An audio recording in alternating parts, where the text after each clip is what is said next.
Bonjour, merci de vous intéresser à cette présentation. Je suis Hélène Vazus et Olivier Robineau et moi-même sommes infectiologues dans les Hauts-de-France et coprésidents du Corévi Hauts-de-France. On va vous présenter aujourd'hui une introduction sur l'état des lieux du VIH et des IST bactériennes en 2021. On fera une autre présentation sur les IST virales à une autre occasion. Aujourd'hui, on va se concentrer sur le bactérien. Donc tout d'abord, en première partie, nous allons parler du VIH en 2021, de l'épidémiologie à sa prise en charge.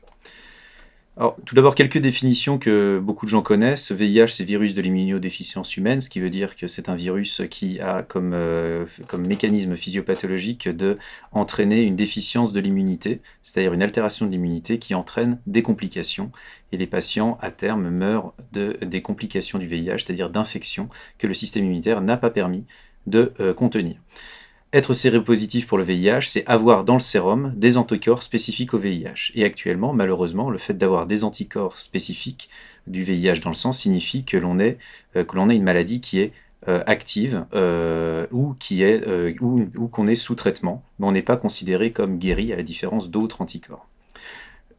Le sida, c'est le syndrome d'immunodéficience acquise, et donc c'est le stade ultime de cette pathologie, c'est-à-dire que c'est la période à partir de laquelle il y a une immunodéficience qui est très importante, et il y a eu des complications que l'on appelle des maladies opportunistes. Donc à ce stade, ces maladies sont potentiellement mortelles, et c'est à ce stade que les patients meurent de ce que l'on appelle le sida. Alors, en ce qui concerne l'épidémiologie en France, on estime qu'il y a environ 160 à 170 000 personnes qui vivent avec le VIH en France et qu'autour de 6 000 personnes s'infectent tous les ans ou sont dépistées tous les ans positifs pour le VIH. L'évolution de l'épidémie se voit sur ce graphique avec en abscisse vous avez les années de 2010 à 2018 et en ordonnée le nombre de cas incidents, c'est-à-dire le nombre de nouveaux cas annuels, et vous avez sur les différentes courbes les différentes populations que l'on dit clés ou à risque ou à faible risque. Et donc vous voyez l'évolution de ce taux d'incidence est plutôt stable chez les hétérosexuels d'origine française et chez les hétérosexuels hommes. L'évolution est discrètement à la baisse chez les femmes qui ne sont pas originaires de France, et l'évolution est également à la baisse chez les hommes qui ont des rapports sexuels avec les hommes. Cependant, dans cette dernière population, l'incidence reste extrêmement élevée en France, et on voit d'ailleurs que de 2016 à 2018, on peut considérer qu'il y a une stagnation du nombre de cas incidents. Il y a un autre concept en épidémiologie du VIH qui est extrêmement important, qui est la cascade de soins. C'est-à-dire les personnes qui vivent avec le VIH mais qui ne connaissent pas forcément leur statut, puis les personnes diagnostiquées, puis les personnes traitées, et enfin celles dans lesquelles on arrive à un objectif thérapeutique qui permet d'éviter l'évolution de la maladie, c'est-à-dire avoir une charge virale que l'on dit indétectable, on va y revenir. Donc en fait en France, environ 170 000 personnes vivent avec le VIH. Parmi elles, 86% sont diagnostiquées. Parmi ces 86%, 88% sont traités, et parmi ces 88% de traités, 97% d'entre eux ont une charge virale que l'on dit indétectable ou extrêmement faible. Ce qui fait qu'au total, il n'y a que 74% des individus ayant le VIH en France qui sont traités de manière efficace. Donc il y a encore des efforts extrêmement importants à faire, et on se rend bien compte que les efforts sont à mener essentiellement dans les deux premières phases de cette cascade, que sont dépister les gens, donc découvrir que les gens vivent avec le VIH et les mettre dans le système de soins, et ensuite de les maintenir dans le système de soins après leur diagnostic pour qu'ils aient un traitement efficace. On passe maintenant à l'histoire naturelle de cette maladie, qui en 2021 n'a pas changé en l'absence de traitement. Cette maladie est toujours la même sans les révolutions thérapeutiques. C'est-à-dire qu'il y a une petite phase initiale après l'infection de 1 à 3 mois ou 1 à 6 mois qu'on appelle la primo-infection. C'est la période qui suit la contamination, pendant laquelle il y a énormément de virus dans le sang. Le fait qu'il y ait énormément de virus dans le sang peut se traduire par des symptômes non spécifiques du VIH, qui sont communs à beaucoup d'infections virales, avec des éruptions cutanées, des angines, des ganglions, de la fièvre, des diarrhées. Ça peut atteindre un peu tous les organes. Et puis, ces symptômes vont disparaître ensuite pour laisser place à une période beaucoup plus longue qui peut aller de 3 à 15 ans, avec une absence ou très peu de symptômes associés au VIH ou à des infections que l'on dit opportunistes. Pendant toute cette période, vous allez avoir un contrôle de la charge virale, c'est-à-dire que vous voyez voyez que la courbe grise, qui après la grande augmentation de la charge virale pendant la phase initiale, il y a une sorte de stabilisation de la charge virale dans des taux assez bas, pour qu'ensuite ce taux réaugmente lorsqu'on s'approche du stade SIDA. Et en parallèle, vous avez le taux de CD4 qui lui également baisse très progressivement au cours du temps pour arriver à cette barre très importante qui est le taux de 200 CD4 dans le sang, en dessous duquel la plupart des infections opportunistes apparaissent, infections opportunistes qui sont potentiellement mortelles et qui signent le stade SIDA. Donc parmi elles, les plus connues sont la pneumocystose, donc l'infection du poumon, à pneumocystis, la candidose œsophagienne, les toxoplasmoses cérébrales, les infections à réactivation à cytomégalovirus et les infections à mycobactéries, donc les bactéries de la même famille que la tuberculose, qui donnent des infections parfois disséminées, c'est-à-dire l'atteinte de plusieurs organes. Donc ce qui est très important sur ce graphique à retenir, c'est que l'évolution du VIH est extrêmement lente. Cela prend environ 3 à 15 ans pour atteindre le stade SIDA.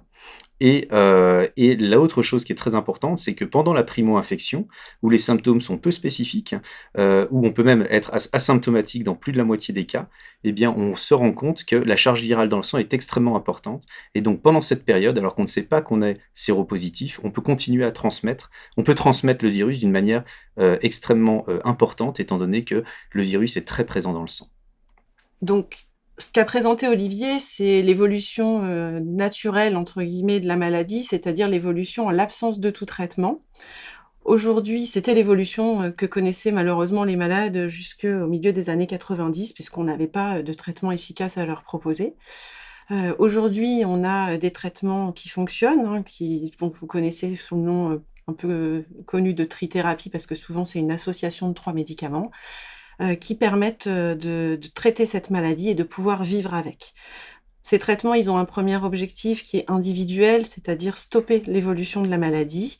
Si le traitement est introduit pendant la phase de latence, c'est-à-dire avant d'arriver à la phase SIDA, eh bien, on n'arrivera jamais à cette phase SIDA. Pour ceux qui sont déjà, on peut les soigner, traiter les infections opportunistes et traiter le virus également pour restaurer leur défense immunitaire.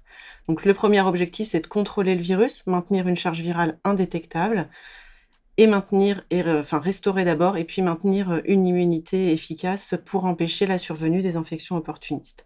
Ça, c'est à l'échelon individuel.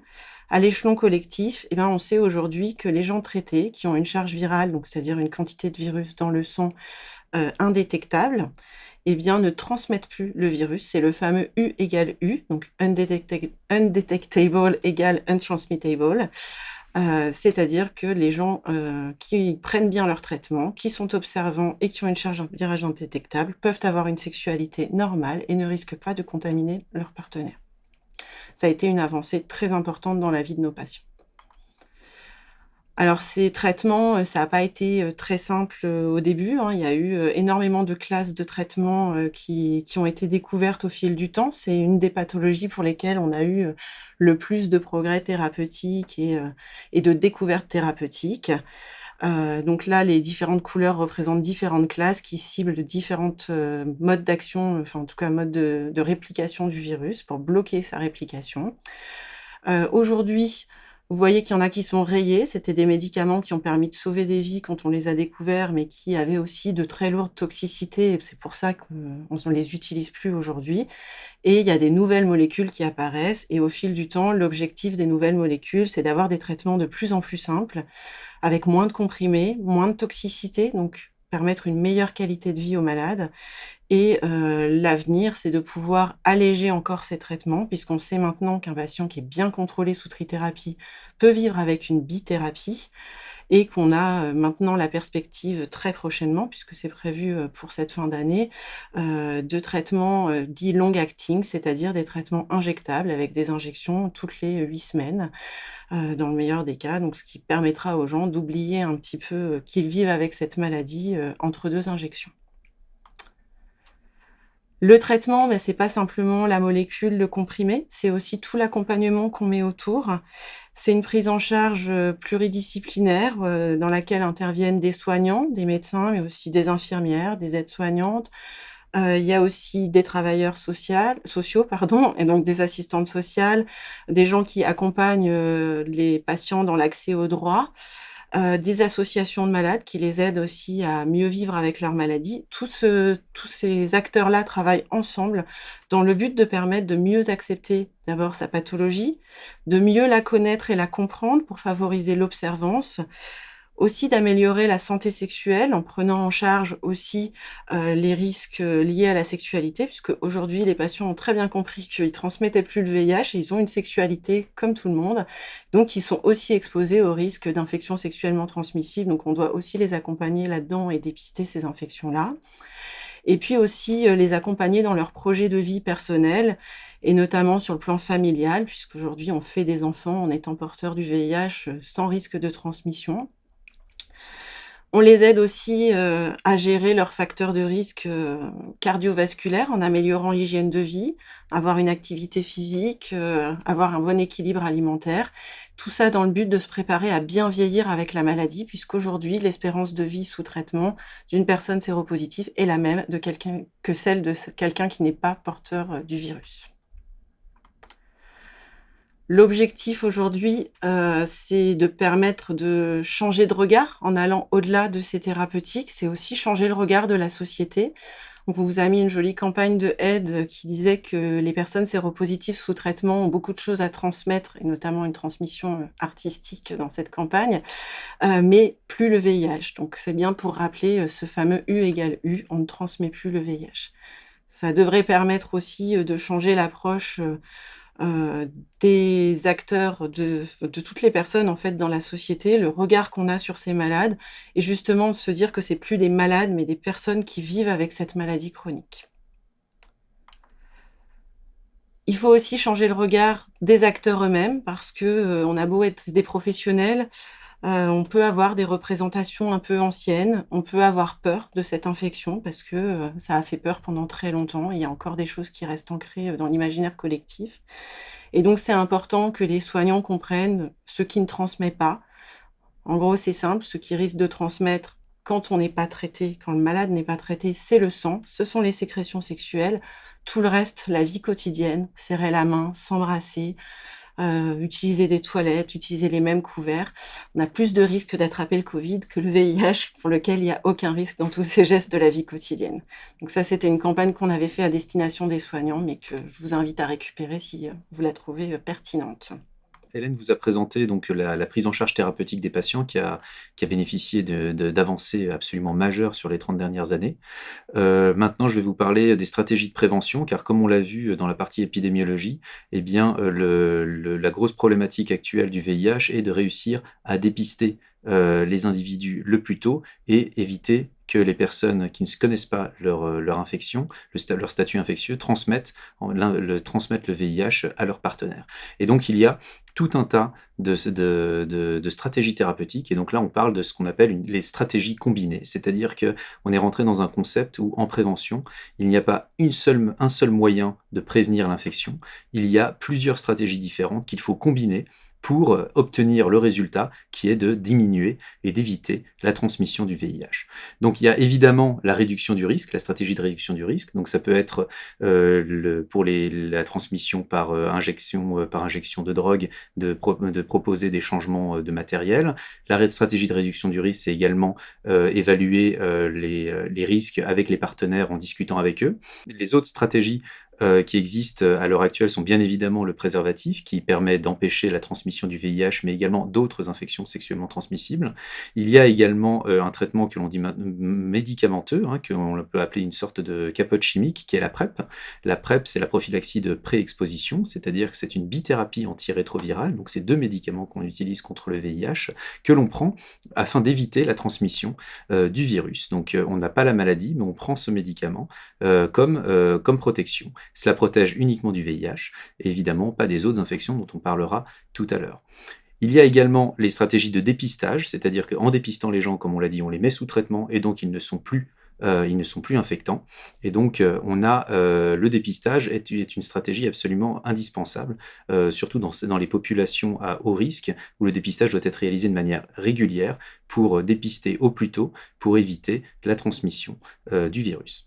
Donc, en synthèse de cette première partie sur la prise en charge du VIH, on retient qu'il y a eu une révolution absolument incroyable dans la prise en charge de cette maladie, où en 1987, on considérait que plus de la moitié des personnes diagnostiquées pour le VIH mouraient dans les 10 années suivantes, pour réussir en 96 à avoir des traitements, les premières trithérapies qui ont rendu cette maladie chronique, mais avec de lourdes conséquences, tant de par l'évolution tout de même persistante de la maladie que par les lourds effets secondaires des thérapeutiques proposées, pour enfin arriver à la fin des années 2000 et donc et dans les années 2010-2020 à des stratégies thérapeutiques qui permettent une excellente observance et une très bonne tolérance des traitements, rendant en fait l'infection par le VIH chronique et plutôt bien tolérée sur le plan somatique. Bien évidemment, il persiste tout un tas de problématiques liées à l'insertion sociale et au vécu de la maladie qui dépassent la simple prise en charge thérapeutique médicamenteuse. Après cette synthèse concernant l'état des lieux du VIH en 2021, on va s'intéresser aux infections sexuellement transmissibles et en se concentrant sur les infections sexuellement transmissibles liées à des bactéries, à savoir le chlamydia trachomatis, la syphilis et le gonocoque. On va faire un premier point d'épidémiologie pour voir où on en est de ces infections, parce qu'effectivement, on a pu croire à un moment donné que la syphilis avait disparu, par exemple, à la fin des années 90. L'utilisation large du préservatif à cette époque-là, parce qu'on avait peur du VIH, a fait qu'effectivement, ces infections-là avaient très très fortement diminué.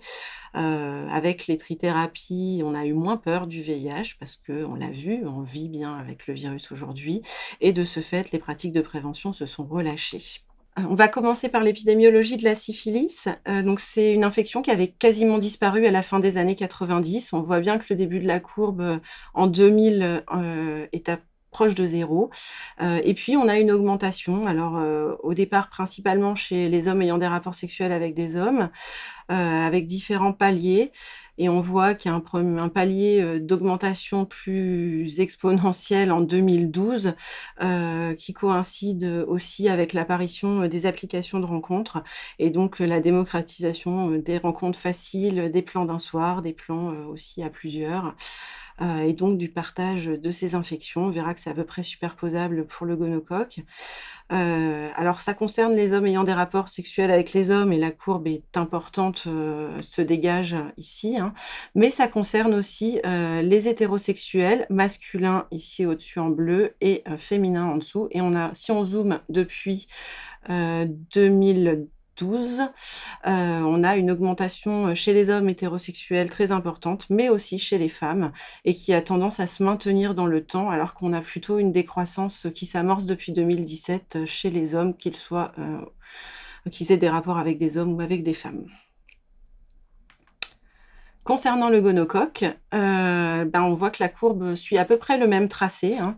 C'est le même mode de transmission. J'en profite pour rappeler que ce sont des infections qui se transmettent de façon équivalente lors des pénétrations et lors des rapports bucco-génitaux. Donc souvent, on se dit qu'en mettant la capote pour les pénétrations, on est protégé, mais finalement, les fellations, les cunnilingus, ça transmet aussi ce type d'infection de façon équivalente à la pénétration. Donc soit on se protège, soit on se dépiste régulièrement. Donc pour le gonocoque, on a à peu près la même progression, hein, avec une augmentation plus significative également à partir de 2012, et ça touche de façon prépondérante les hommes ayant des rapports sexuels avec les hommes, mais aussi une augmentation qui se dessine chez les hétérosexuels, hommes ou femmes. Concernant le chlamydia, on voit qu'il y a également une progression plus marquée également depuis les années 2006 puis 2012, un deuxième palier de progression, ce qui concerne principalement les femmes et les hommes jeunes, donc moins de 25 ans chez les femmes et moins de 30 ans chez les hommes. Donc on voit que toutes ces infections progressent, donc c'est important de savoir les diagnostiquer. Le diagnostic, il va être guidé par deux axes. Un diagnostic symptomatique, donc sur des infections symptomatiques. Donc on voit ici une urétrite gonococcique, une alopécie dans le cadre d'une syphilis, une éruption de syphilis secondaire de type syphilide. Voilà. quand on a ces symptômes-là, c'est un point d'appel. Alors, malgré ça, on en rate quand même, hein. Mais le diagnostic va être plus facile puisqu'on a quand même quelque chose qui attire notre attention et une symptomatologie dont le patient va se plaindre. Mais il faut savoir que ces infections-là sont majoritairement asymptomatiques et que quand on est porteur asymptomatique, on transmet et on peut aussi développer des complications plus tardives et parfois plus complexes. On y reviendra. Donc c'est très important d'avoir un dépistage. Alors un dépistage lors de situations à risque. J'ai eu un rapport non protégé. Alors il faut savoir aussi dans quel délai faire ce dépistage pour ne pas le faire trop tôt et rater une infection. J'ai eu une rupture de préservatif. Voilà, des situations à risque. Malheureusement, une agression sexuelle, c'est également une situation à risque où il faut qu'on pense à proposer ce dépistage-là de façon systématique. Et puis, on va aussi le proposer à des populations particulières qui ont des pratiques plus à risque. Alors ça peut être le cas des hommes ayant des rapports avec les hommes multipartenaires, des chemsexeurs qui utilisent des substances psychoactives en contexte sexuel. Voilà. Et puis aussi, il faut le proposer à tout le monde, parce que finalement, tout le monde a une sexualité, et quelle qu'elle soit, on a une exposition, et on ne connaît pas forcément la sexualité de ses partenaires. Donc c'est très important de faire ce point. Ça ne se voit pas sur le partenaire, dans la plupart des cas, qu'il y a une infection. Et donc, il faut savoir être systématique et faire le point sur sa propre sexualité régulièrement. Alors au final, ces maladies sexuellement transmissibles bactériennes, elles ont des formes cliniques extrêmement polymorphes. On peut les dépister dans tout un tas de situations, que ce soit symptomatiques ou de par un dépistage réalisé pour des raisons variées, comme l'a présenté Hélène. Mais en fait, ce qu'il faut savoir, c'est que ces traitements sont en général extrêmement simples et posent assez peu de problèmes en pratique clinique. Elles sont d'ailleurs extrêmement bien cadrées, c'est-à-dire que c'est très formaté. Les traitements, il y a des conférences de consensus, des recommandations nationales et internationales qui proposent leur prise en charge de manière très standardisée. La prise en charge du gonocoque, d'une infection à gonocoque, donc l'écoulement urétral que vous avez vu, c'est une injection d'un antibiotique. La syphilis, c'est 1 à 3 injections d'un antibiotique. Et le chlamydia, c'est un traitement de 7 jours à 3 semaines, parfois un traitement minute qui est moins recommandé pour justement éviter l'émergence de résistance. À l'heure actuelle, il y a encore peu de résistance aux antibiotiques dans ces classes de bactéries, mais on observe des émergences tout de même, une émergence tout de même de résistance, notamment pour le gonocoque et le chlamydia. Il y a une bonne tolérance de ces traitements. Donc en fait, le traitement, même si c'est désagréable de se faire une injection, mais au final, ces traitements sont plutôt bien tolérés en général. Donc la problématique n'est pas trop la thérapeutique, mais plutôt les conséquences. Donc ces prises en charge thérapeutiques sont simples, mais elles sont pour des bénéfices importants, que ce soit à l'échelle populationnelle comme à l'échelle individuelle. Sur le plan populationnel, comme pour le VIH, traiter les gens infectés le plus vite possible, qu'ils soient symptomatiques ou asymptomatiques, permet de réduire la transmission et donc réduire le nombre de cas, et donc réduire le nombre d'injections, réduire le nombre de visites à l'hôpital, etc., ou chez le médecin traitant, etc. Le bénéfice individuel, il est la résolution des symptômes, parce qu'on ne l'a pas dit, mais ces symptômes peuvent être extrêmement invalidants. Un certain nombre de ces infections peuvent être asymptomatiques, mais quand ils sont symptomatiques, ils peuvent l'être énormément. Et donc, ce sont des infections très gênantes. Et également, ce sont des infections qui entraînent des complications.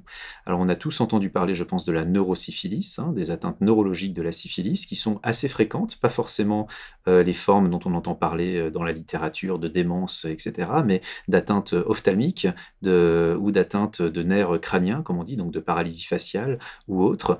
Le gonocoque, donc l'urétrite, l'écoulement urétéral peut se compliquer en fait de septicémie, qu'on appelle des gonococcémies, avec des atteintes articulaires qui peuvent être extrêmement délabrantes. L'infection à chlamydia est la première cause d'infertilité et favorise les grossesses extra-utérines. Et enfin, il y a la transmission materno-fétale de certaines de ces infections, et notamment la syphilis, qui peuvent entraîner des pathologies chez le fœtus. Le diagnostic de ces pathologies bactériennes est extrêmement simple et repose sur les prélèvements. Alors les prélèvements se font à l'endroit où on suspecte une infection, et dans le cadre des dépistages, dans les populations à risque, on prélève plusieurs sites, c'est-à-dire le col utérin, donc un prélèvement au fond du vagin, la gorge, avec un prélèvement au niveau des amygdales, au niveau de l'anus également, et sur le jet d'urine. Et donc le prélèvement de la gorge se fait en général avec l'aide de personnels médicaux, mais les autres prélèvements sont réalisés par autoprélèvement, c'est-à-dire qu'on demande aux patients de mettre une sorte de grand coton-tige que vous voyez sur la photo au fond du vagin ou dans l'anus pour réaliser le prélèvement. Et les prélèvements sont en général mieux faits quand c'est fait par la personne, par le patient, que par le personnel soignant. Et donc on réalise des tests sur ces prélèvements. Et actuellement, le plus simple, c'est la PCR. Donc on en entend beaucoup parler avec la Covid, mais on n'a pas attendu la Covid pour se servir de cette technologie pour faire des diagnostics en maladies infectieuses. Et donc ça permet un résultat rapide et donc une prise en charge rapide également de ces infections. Eh bien, en conclusion, on peut dire qu'il y a vraiment une véritable révolution de la prise en charge du VIH sur le plan thérapeutique, avec une maladie qui était initialement constamment mortelle, avec actuellement une maladie qui est considérée comme une maladie chronique. L'objectif majeur aujourd'hui est donc de vivre avec le VIH le plus longtemps possible et avec une bonne insertion, tant sur le plan social que familial et sexuel. Concernant les IST, elles sont nombreuses, elles sont négligées au sens où on a l'impression que ces maladies sont parfois peu graves car il existe des traitements assez simples pour les guérir, mais les complications de ces maladies peuvent être extrêmement handicapantes. La particularité de ces maladies aussi, c'est d'être très souvent asymptomatiques. Donc si on ne fait pas un dépistage large, on peut très facilement passer à côté. Donc c'est pour ça que c'est important d'avoir une approche systématique, de parler de santé sexuelle, de connaître les pratiques des gens à qui on propose le dépistage pour proposer le dépistage le mieux adapté à ces pratiques. Et aujourd'hui, en appliquant cette stratégie de dépistage, on arrivera à une prise en charge précoce qui aura un bénéfice à la fois individuel pour prévenir les complications de ces infections, que ce soit le VIH ou les IST bactériennes, mais aussi un bénéfice collectif puisque le traitement agit comme une prévention. En traitant les malades, il ne contamine plus et donc on enraye les épidémies. Merci à tous de nous avoir suivis et à très bientôt pour des prochaines capsules sur la thématique des infections sexuellement transmissibles et de la santé sexuelle.